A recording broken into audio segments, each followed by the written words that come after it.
এই ধ্বজভঙ্গ রোগের কিছু কারণ রয়েছে। আমি 4টি কারণ উল্লেখ করব। 1 নম্বর, মানসিক কারণ। মানসিকভাবে যদি আপনি বিকল থাকেন, আপনার অনেক সময় দেখা যায় যে যৌন ক্ষমতা ঠিকই আছে, কিন্তু আপনার মানসিক শান্তি নেই, সে কারণেও আপনার এই রোগ হতে পারে। 2 নম্বর হচ্ছে অতিরিক্ত হস্তমৈথুন। কেউ যদি বাল্য বয়সে অতিরিক্ত হস্তমৈথুন করে, সেক্ষেত্রেও এই রোগ হতে পারে।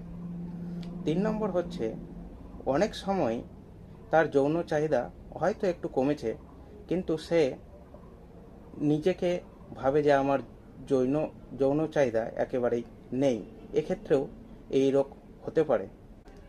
4 নম্বর হচ্ছে পুষ্টির অভাব।